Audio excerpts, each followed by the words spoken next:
కోపం. మనుషులంటారు ఈ కోపం పాపం యొక్క మూల్యమని. కానీ ఏంటి నిజంగా ఈ కోపం పాపం యొక్క మూల్యమా? ఎప్పుడైనా ఆలోచించి చూడండి, ఈ కోపం అసలు వాస్తవికంలో ఏంటి? ఈ కోపం కేవలం ఒక భావం. ఇది మీకు హఠాత్తుగా మీ మనసులో చెడిని నింపేస్తుంది. నేను మీకు ఉదాహరణ ఇస్తాను, దాంతో మీరు అర్థం చేసుకోగలుగుతారు. అసలు కోపం అనేది మీకు మంచిదా లేక కాదా? ఒకవేళ ఎవరికైనా అన్యాయం జరుగుతుంది అంటే అప్పుడు దానిని చూసి మీకు కోపం వస్తుంది.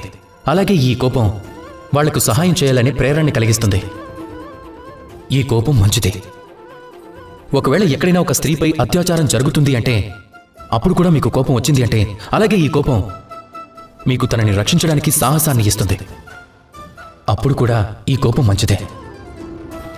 ఒకవేళ ప్రపంచంలో ఎక్కడైనా మీరు అనైతికతను చూసినా, ఏదైనా కుట్రను చూసినా అప్పుడు కూడా మీకు కోపం రాలేదు అంటే నిర్లక్ష్యంగా ఉన్నారని అర్థం. అప్పుడు ఇది పిరికితనం. దీని అర్థం ఏమిటంటే మీరు మీ మానవత్వాన్ని కోల్పోయారని.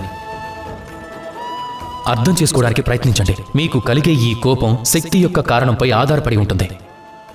మీ ఈ కోపం మీ పాపం యొక్క మూల్యమా, లేదా కోపం మీ కోసం పుణ్యాన్ని సంపాదించి పెడుతుందా? రాధాకృష్ణ.